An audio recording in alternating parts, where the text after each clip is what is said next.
For the first time, NASA's Stratospheric Observatory for Infrared Astronomy, SOFIA, has confirmed the presence of water on the Moon's sunlit surface. The finding suggests that water could be found all throughout the lunar surface, not just in cold, dark areas. SOFIA has found water molecules, H2O, in Clavius Crater on the Moon's southern hemisphere, one of the largest craters visible from Earth. Previous observations of the Moon's surface detected hydrogen, but they couldn't tell the difference between water and its chemical cousin, hydroxyl, OH. We had signs that H2O, the common water we know, might be present on the sunlit side of the Moon, said Paul Hertz, director of NASA's Science Mission Directorate's Astrophysics Division in Washington. At least now we know it's there. This revelation casts doubt on our understanding of the lunar surface and raises intriguing issues regarding deep space resources. In comparison, the Sahara Desert contains 100 times the quantity of water found in lunar soil by SOFIA. Despite the minuscule amounts,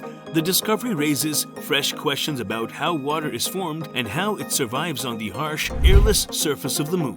Astronautic missions to the stars, discoveries in the unknown, and questions about our own existence are all possibilities. If any of these intrigue you, please subscribe to our YouTube channel and continue your exploration of the vastness of the universe. In outer space, water is a valuable resource and a necessary component of life as we know it. It's unclear whether the water SOFIA discovered is conveniently accessible for usage as a resource. NASA's Artemis program wants to learn everything it can about the availability of water on the Moon in preparation for bringing the first woman and man to the lunar surface in 2024 and establishing a long-term human presence by the end of the decade. We knew there was some form of hydration prior to the SOFIA findings, said Casey Hannibal, the primary author of a paper based on her graduate thesis study at the University of Hawaii in Manoa in Honolulu. However, we didn't know how much of it was actually water molecules like the ones we drink every day versus something more akin to drain cleaner. SOFIA provided a new perspective of the Moon. This modified Boeing 747 SP airliner with a 106-inch diameter telescope rises above 99% of the water vapor in Earth's atmosphere to get a clearer glimpse of the infrared universe while flying at altitudes of up to 45,000 feet. SOFIA was able to pick up the precise wavelength unique to water molecules at 6.1 microns using its faint object infrared camera for the SOFIA telescope forecast and detected a rather surprising concentration in Sunlit Clavius Crater.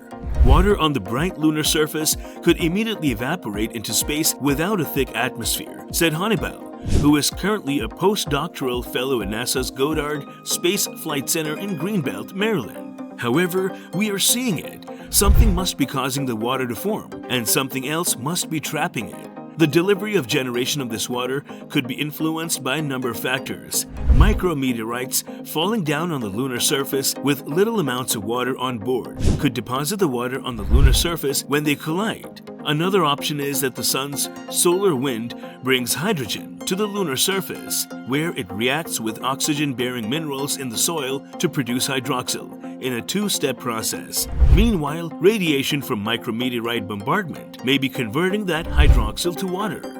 The manner in which the water is then stored, allowing it to accumulate, also poses some intriguing considerations. Water could be trapped in tiny bead-like formations formed in the soil as a result of the high heat produced by micrometeorite impacts. Another idea is that the water is hidden between grains of lunar soil and is therefore shielded from the sun, making it more accessible than water trapped in bead-like structures. It was, in fact, SOFIA's first sight at the Moon, and we weren't even sure if we'd obtain accurate data, said Naseem Rangwala, SOFIA's project scientist at NASA's Ames Research Center in California's Silicon Valley. It's fantastic that this finding came out of what was essentially a test, and now that we've proven we can do it, we're planning more flights to collect more data. Thanks for watching, and we'd love to keep you updated on all our future videos. So hit the subscribe button and the bell icon to be a part of our YouTube family.